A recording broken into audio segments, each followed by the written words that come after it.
What we're seeing is people are rallying together, and it's not divided along political lines that you might expect. What we're seeing in communities across the South, and I think across the country, is that people expect better of their government for these things that have a direct impact on their lives, on the quality of their air, the quality of their water. What we're seeing is that communities are coming together and demanding better.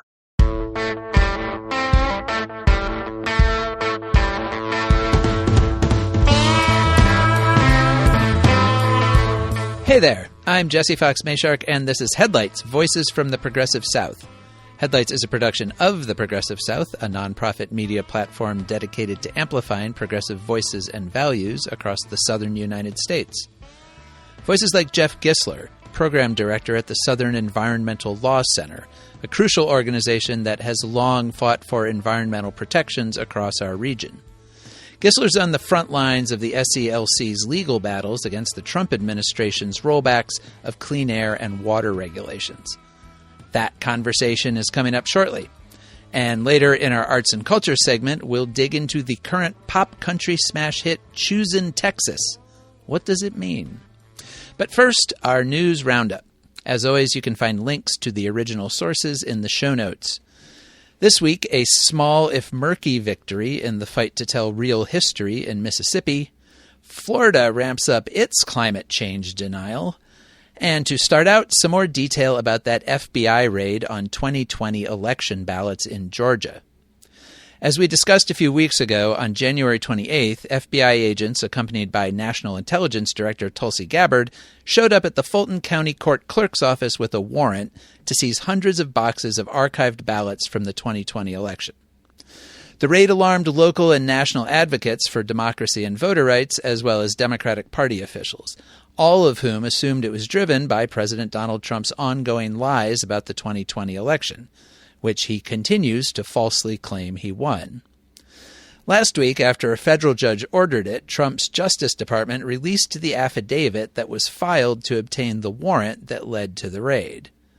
Here's how headlines at a few news organizations characterized the evidence presented in that document. The Guardian: debunked claims from election deniers influenced FBI raid in Georgia, affidavit reveals.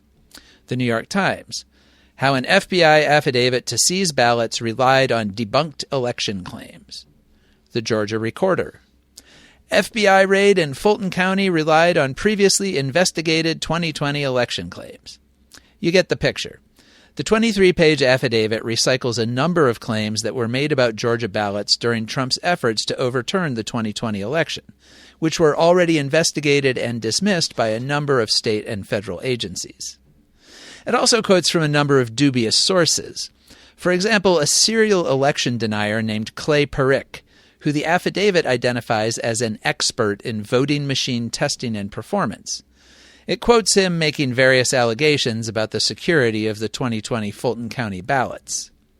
Parrick last made waves as an alleged expert witness for failed Arizona gubernatorial candidate Kari Lake, who sued to try to overturn the 2022 governor's election that she lost to current Arizona Governor Katie Hobbs.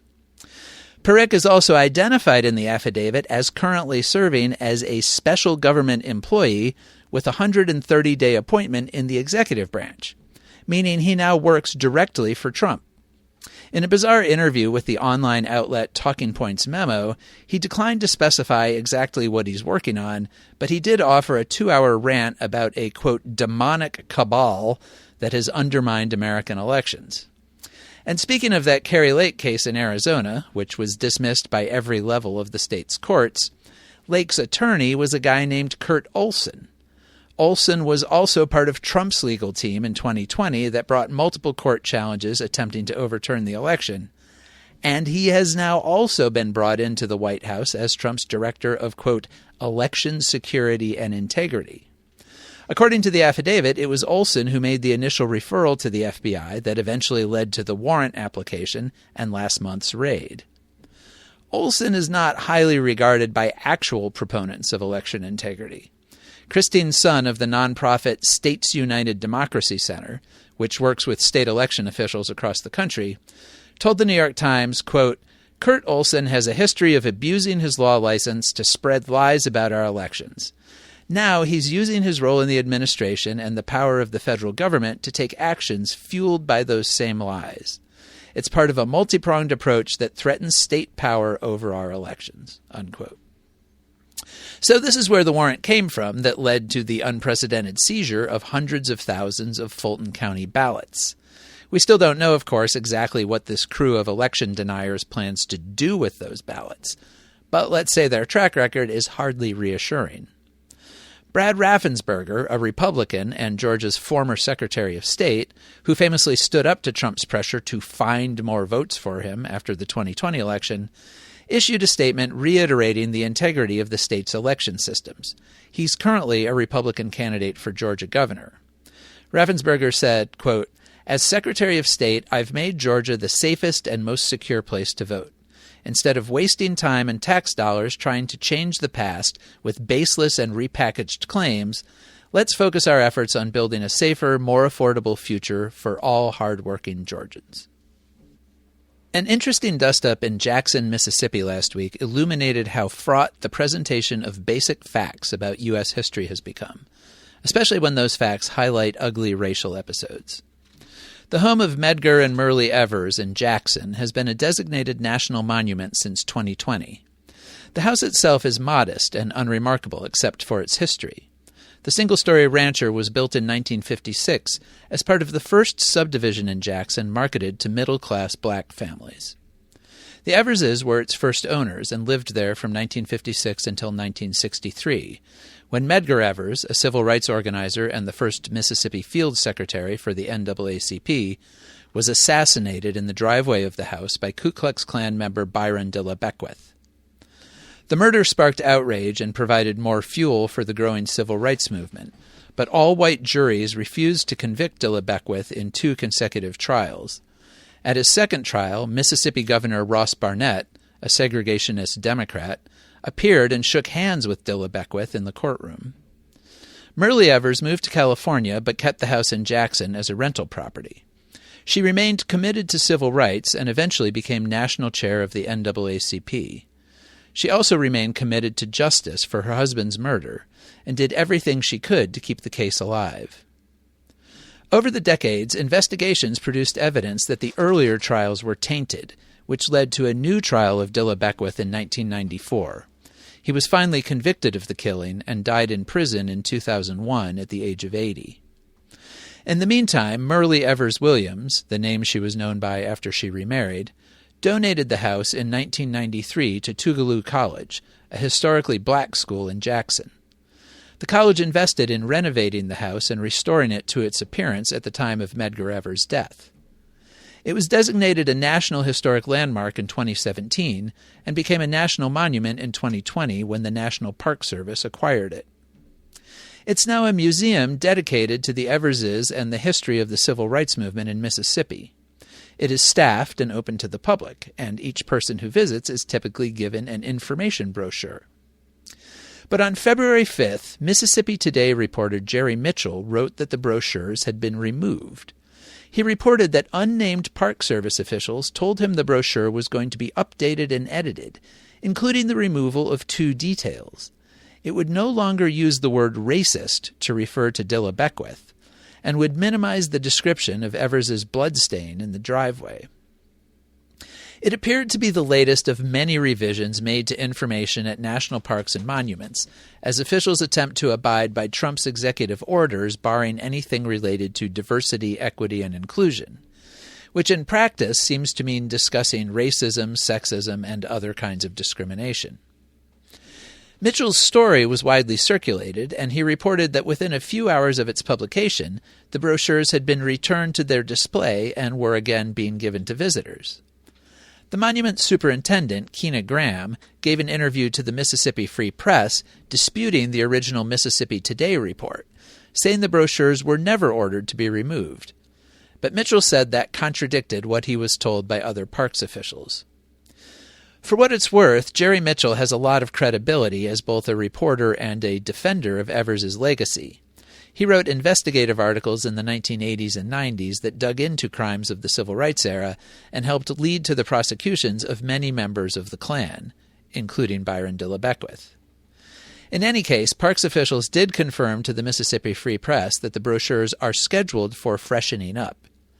But with the alarm sounded, maybe they'll be cautious about what they remove. Florida Governor Ron DeSantis oversees one of the states that pretty much every climate scientist agrees is most at risk from climate change. Florida's sunny latitudes and long coastlines make it vulnerable to extreme heat and drought, as well as flooding from hurricanes and rising sea levels. Fortunately, DeSantis doesn't have to think about that because he doesn't care what climate scientists say. He has instead pursued a legislative agenda against even talking about climate change, literally. In 2024, he signed a law that purged the words climate change from state regulations and removed it as a consideration in state energy policy. Now another bill is moving through the Florida legislature that would prohibit the state's cities and counties from pursuing their own climate policies. It would forbid any local government from adopting a net zero policy, meaning that the government is striving to have zero climate impact from its energy use.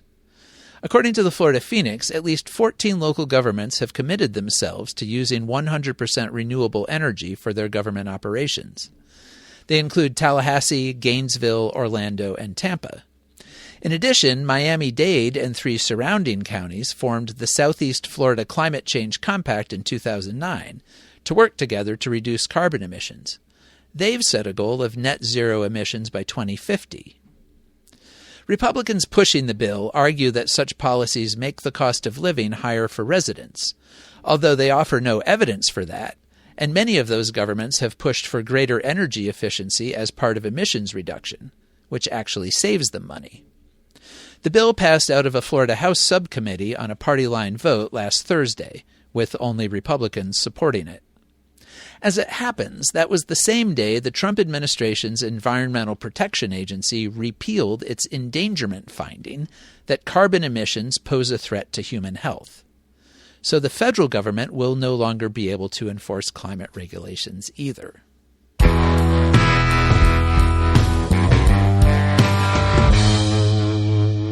And speaking of climate and environmental policies, now we're to my conversation with Geoff Gisler. He's program director for the Southern Environmental Law Center, the largest nonprofit environmental organization in the southeastern U.S. It has more than 100 attorneys and 200 staff members overall working at local, state, and federal levels. It's based in Charlottesville, Virginia, with offices in 5 other states, Alabama, Georgia, North Carolina, South Carolina, and Tennessee, as well as an office on Capitol Hill in Washington, D.C. Gisler has a background in both science and law, with a bachelor's degree in ecology from the University of Georgia and a law degree from Notre Dame. He's been with SELC for 20 years, spending much of that time focused on protecting waterways in North Carolina. Since 2023, he's been SELC's program director, overseeing all of its legal work. And that work has been multiplying since the second Trump administration took office a year ago. In a recent update sent to SELC supporters, Gisler wrote that the Southeast is facing, quote, unprecedented attacks on our environment. The SELC is fighting those in many different ways.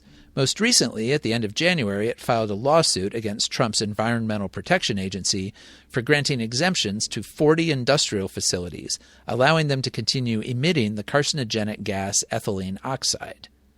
We talked about that and other threats the organization sees across the South. It was a great and informative conversation. So, Seth, let's go to the tape. All right, Geoff Gisler, thanks so much for joining me. Thanks for having me. Glad to be here.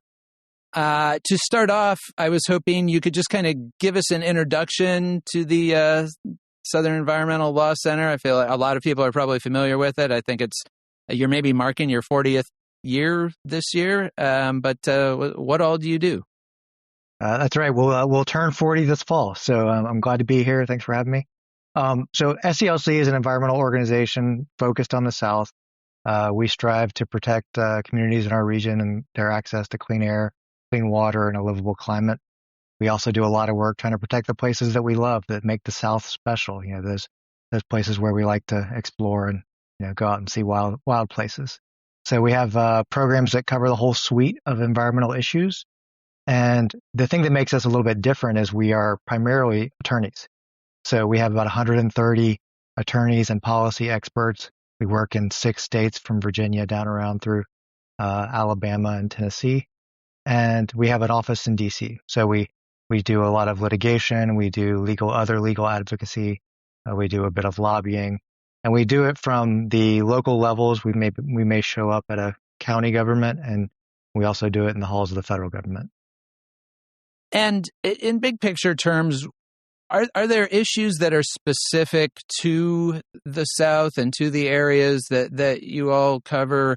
I mean, obviously, there are environmental issues across the entire country, and there are a lot of organizations in different places working on those. What is it about the South, either geographically or, governance-wise or whatever, that presents specific issues? I think there are a few things that come together. I mean, one is, if you live in the South, if you've been to the South, we have incredible natural resources, which doesn't make us unique, but the things that we have here are truly special. And so that means there's a lot worth protecting. And in our communities, as you get to know people in the South, you know that we're very close to the land. And so we have special places that really matter to a lot of people. The other thing we have is pretty much across the South, we have weak state environmental agencies. And so we have incredible resources that are very much threatened. And we're a growing region, and our state agencies are often not doing their job to protect the environment that we have. And currently, the federal government is also not doing that job. Right. Well, and that's what we have you here to talk about today, because you put out a short report last month, just kind of looking back at the first year of the second Trump administration. I think you used the phrase unprecedented attacks on the environment. And I want to get into some of the specifics and the issues that, you're fighting in different ways. But broadly, can you talk about what you've seen since this administration came in? And obviously, this is the second Trump administration. We had a first Trump administration. And also, there's always some changes in emphasis and enforcement and so forth when we go from one administration to another. But what distinguishes Trump 2.0?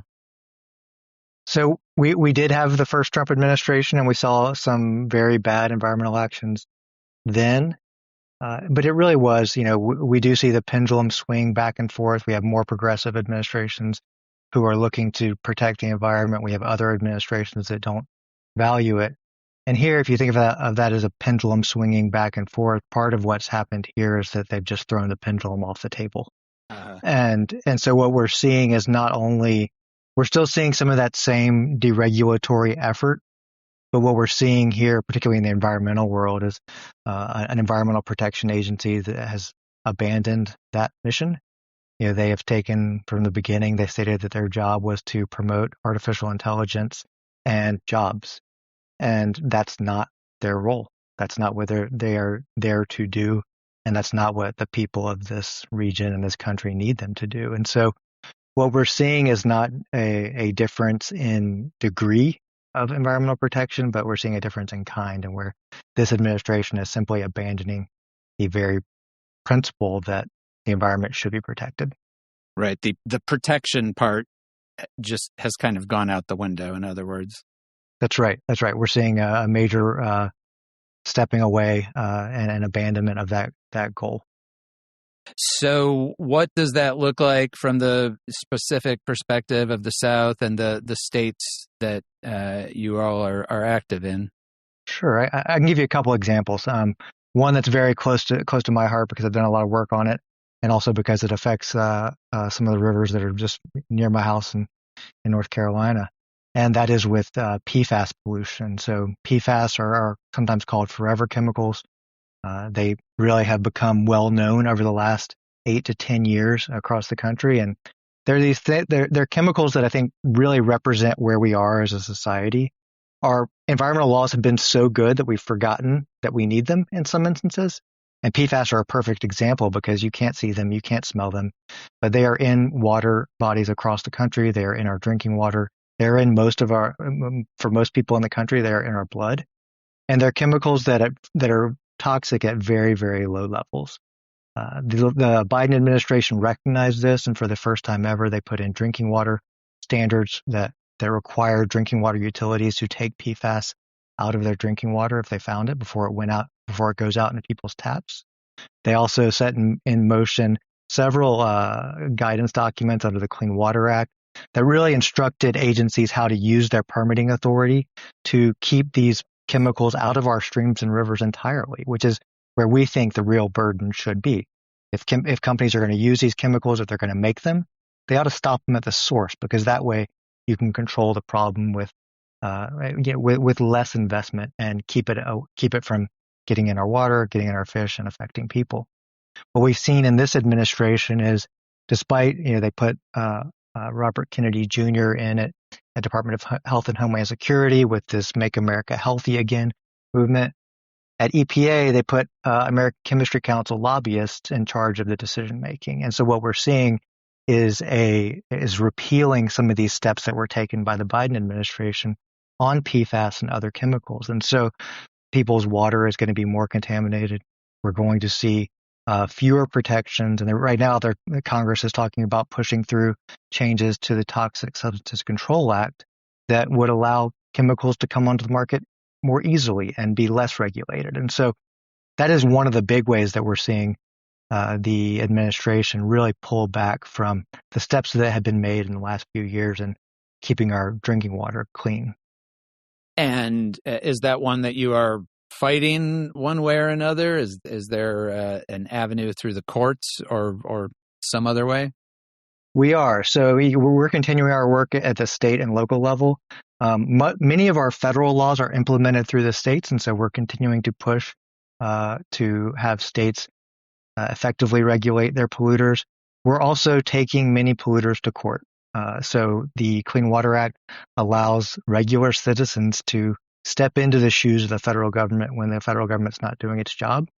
And so that has been a mainstay of our practice for the nearly 40 years that we've been in existence. And so we are stepping up that enforcement effort, recognizing that this administration is not going to. And what we're seeing so far, the federal government puts out records of how many investigations they are doing, how many enforcement cases they're filing. And what we're seeing is what you might expect. They are not investigating. They are not enforcing. They are stepping away from their role as environmental protectors entirely. And I mean, I know there are, there are rules built in for rulemaking in these federal agencies, and they've kind of been set up to not be easy to just implement something or repeal something overnight. And you're talking about, for example, some rules that were just adopted under the Biden administration. So is the Trump administration, are they following those procedures? If they want to make changes, there's all sorts of steps they're supposed to take, and there's supposed to be public comment periods and all of this kind of thing. Are they doing those things or not really? Generally, no. One of the things that they've used more widely than any other administration that I've seen is they're often putting out what are called direct final rules. And so they're saying, we're going to do this. We're going to implement it now. And now we'll take public comment. And so they're reversing the process a little bit. And that is it's allowable under certain conditions. They're blowing right past those conditions. And in many instances, they're essentially saying, we're going to do this. You can try to stop us, recognizing that courts tend to move slowly and that they can get ahead of it. And so that's what we're seeing very often, is that when final decisions come down, we've seen this a lot with the federal funding. When it came into office, they immediately shut down a lot of funding. Litigation followed, including several cases that we have. And slowly that funding is getting restored in many ways. But by taking the action and putting off the threat of litigation or having to answer for their illegal activities, they've managed to disrupt projects and organizations that were moving forward, doing important things in communities across the country.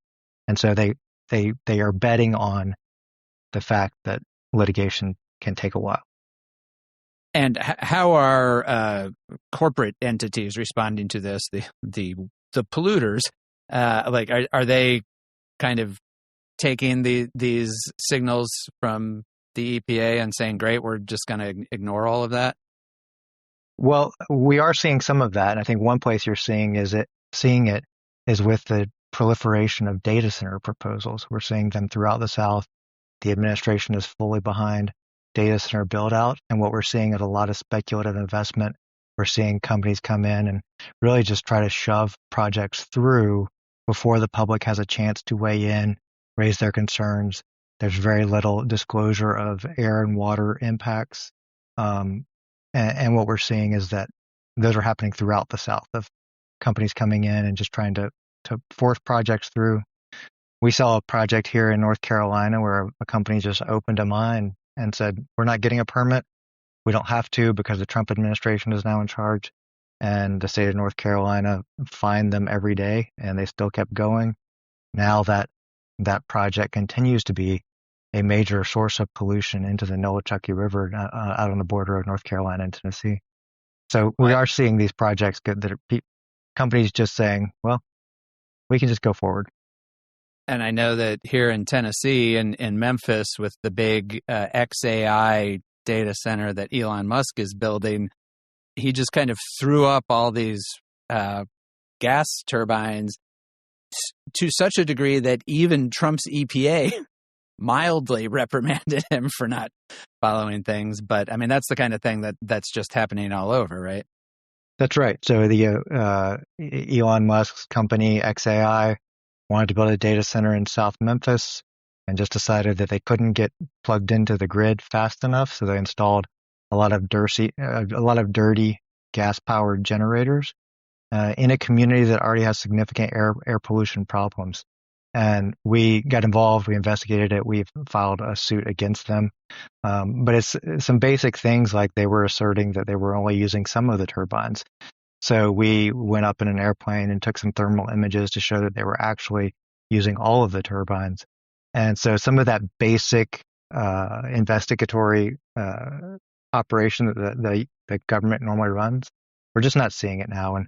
And we and others are having to step forward and be the enforcement. Well, and with the data centers in particular, I mean, we're in such a building boom of these right now.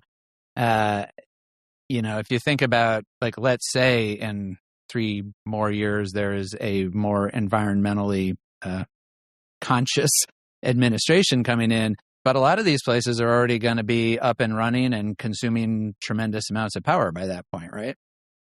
Many will, but I think one of the things, so the data centers, I think, are an example of both the peril and the promise of this administration, in that they're forcing them through. These projects they use a tremendous amount of water, which can have a significant impact on communities, both for their drinking water supplies and their agriculture. They use an incredible amount of energy, which is going to show up in people's power bills because the utilities are overbuilding the energy system, heavily reliant on methane gas to power these speculative data centers. And so if that demand does not materialize, then the ratepayers are still going to pay, and the power companies are still going to get paid. It's just that it won't be necessary. But what we're seeing is people are rallying together, and it's not divided along political lines that you might expect. What we're seeing in communities across the South, and I think across the country, is that people expect better of their government for these things that have a direct impact on their lives, on the quality of their air, the quality of their water. Many of these are being proposed in rural communities, and so they really affect the landscape, and they change the direction of communities. And what we're seeing is that communities are coming together and demanding better. And I think that's where the promise for a better future comes from, of seeing these people come together and demand a better future. One specific issue I wanted to ask you about, just because you just filed this lawsuit the other week, but can you tell me about ethylene oxide? I think that's probably one of these pollutants people don't necessarily know a lot about, and you can't see it and you can't smell it. What does it do, and what is the Trump administration allowing people to do with it? That's right. And this is it's another example of where our environmental laws have worked really well. Air pollution in the 70s was visible. You could go in, if you went to Chattanooga, you could not see the city. You could not see Lookout Mountain. If you were in Birmingham, you couldn't see the city from the nearby mountains. Now we don't have those problems as often, but things like ethylene oxide are still a major threat because ethylene oxide is a chemical used to sterilize medical equipment. We need that. We need medical equipment to be sterilized. But because it's used in medical sterilization, the facilities that use it are often in densely populated areas. It is a highly carcinogenic air pollutant. And there are technologies available to keep it from being released out into these communities. And the Biden administration had put forward rules that required companies to install pollution controls to keep ethylene oxide from going out into communities. The Trump administration has come in and issued what are called presidential exemptions that would allow the industry to simply just let the pollution go free without installing pollution controls. It's a 2-year moratorium on the rule, essentially. And so what these companies that are in densely populated areas are allowed to do is send out this highly carcinogenic air pollutant into communities that for the most part don't know that they're being exposed to these chemicals. And we have a high concentration of these facilities in the South. We have the ones that have not yet installed the technology. And so what we're seeing is, as with many things with this administration, is the facts don't support their rhetoric. The basis for presidential exemptions is supposed to be that technology is not available and it can't be installed. And we know that this technology is available and can be installed because some of the facilities that they have exempted have already installed it.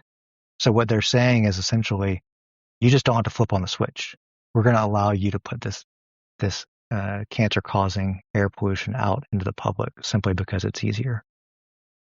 And to what degree do you continue to see, I mean, I feel like in the South in particular, there's been a long history of the worst environmental impacts being in lower income communities. Often those are, I mean, as in Memphis, it's a low income community that lives around the site where Musk has his plant. And I know the Trump administration has been specifically saying they're not ever going to talk about environmental racism anymore, like it's a thing that doesn't exist.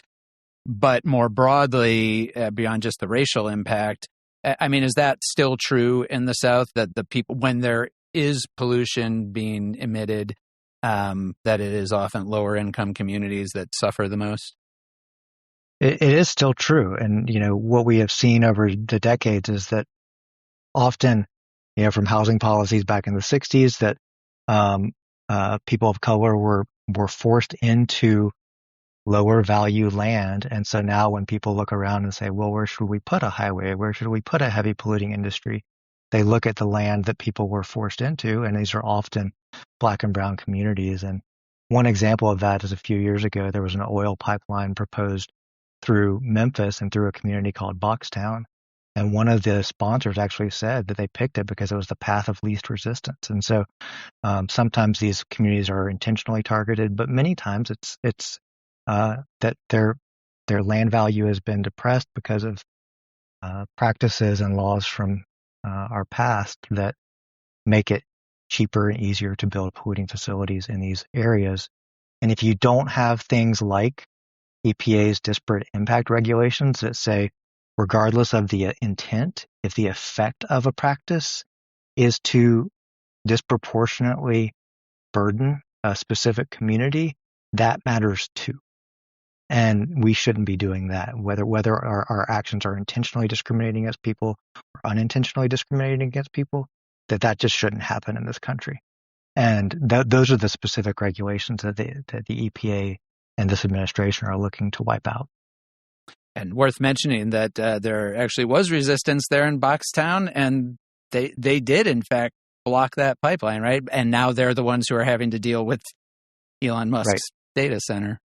Yes. That community came together and fought back against that. And what we're seeing now is that they're able to rally against XAI and some of the other heavy polluting industries in that part of the community because of that strong foundation that was, I won't say built, but certainly solidified during the Boxtown fight. So that was year one of the second Trump administration. We're into year two now. I guess what's on the horizon? What are the major issues that you all are tracking or expect to be involved in? And I guess, do you expect to see environmental issues be a factor in this year's elections at all? Well, so on the first part, I mean, one of the things that we have seen, so these regulatory processes can take time. So if they want to repeal a regulation and try to make it stick, it does take a little bit of time. And we're going to see some of those mature the first half of this year. And I'll just highlight a couple because they really they'll matter to the places that people love. One is what's called the roadless rule. And it's a rule that protects our national forests and keeps some of them, sets some of the national forests aside and says that the Forest Service can't build roads into those forests. Because the reason for building roads is almost always logging, mining, some other kind of extractive industry. And so this administration is proposing to repeal the 25-year-old rule that set aside national forest land to be protected for the long term as wild places. So that's important. That's going to come up over the next, we expect that to be finalized sometime in the first half of this year. And we are ready to go, ready to challenge that because of the impact it'll have on places that people love in the South. One of the other big ones that's coming up is under the Endangered Species Act, people are not allowed to go out and harm endangered species, which we think, that makes sense, right? These are animals and plants that are near extinction, and we want to protect them. And I'll give an example that a lot of people care about is sea turtles. So sea turtles are some are threatened, some are endangered.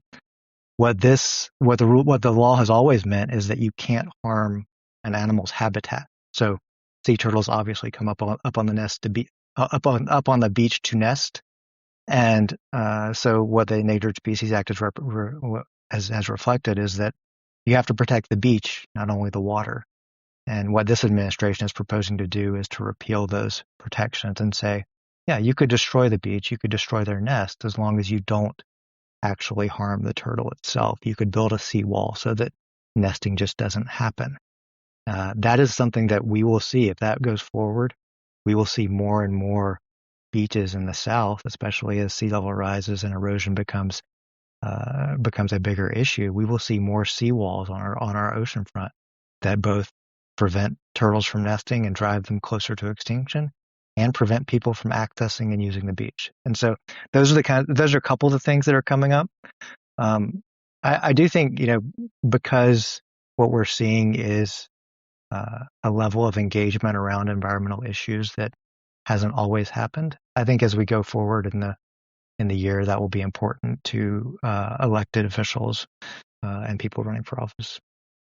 All right. Well, obviously a lot to watch, and people can get information about everything you all are doing at SELC.org, which, in addition to your news releases and other things, also has some great series of podcasts, and you all put out a tremendous amount of great public information in addition to your legal work, so people can track all of that there. Yeah, we do have a great communications team, and I encourage people to check out our podcast, Broken Ground. It's really compelling stories there. Absolutely. All right. Well, thanks again. I really appreciate it. All right. Well, thank you.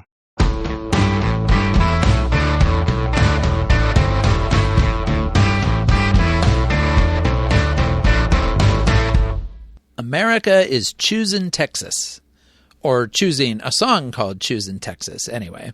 The smash hit by singer Ella Langley is currently #1 on both the Billboard pop and country charts. Only the 4th song to ever achieve that, and the first one by a female artist.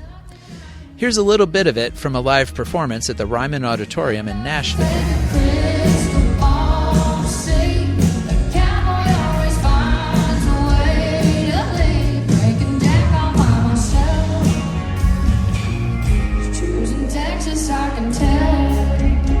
Langley is from Hope Hull, Alabama, outside of Montgomery. She grew up in a musical family and sang in local Baptist churches. After high school, she enrolled at Auburn University in 2017, but left in 2019 to move to Nashville, and has never looked back. She released her debut album, Hungover, in 2024. It produced 2 top 10 country singles and was certified gold. Her follow-up, Dandelion, is due out this spring, and judging by the success of its lead-off single, it will be an even bigger hit.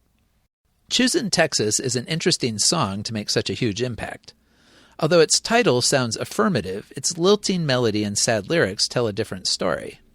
It's a ballad from the point of view of a woman who agrees to move back to her partner's home state of Texas from her home state of Tennessee. But it turns out that it's more than just the state he's in love with. The Texas he is choosing is another woman.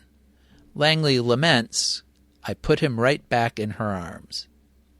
Over at Texas Monthly, writer Dan Solomon has a nice piece about the song and its place in the large library of songs about the Lone Star State. He compares it to other Tennessee-Texas songs, like George Strait's All My Exes Live in Texas and Blake Shelton's Texas. Solomon thinks that what distinguishes Langley's song, which she co-wrote with country star and Texas native Miranda Lambert, is its emotional complexity.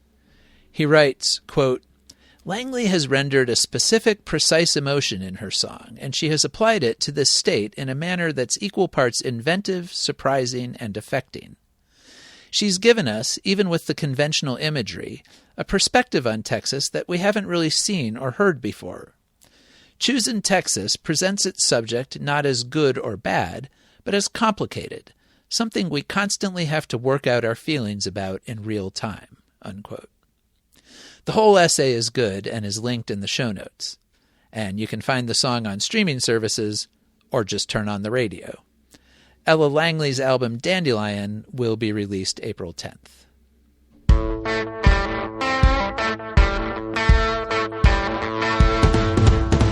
And that wraps us up for this week. Remember, the Progressive South is a nonprofit enterprise, and you can find information about supporting us on our website, theprogressivesouth.org. You can also reach out to me directly at jmayshark@theprogressivesouth.org.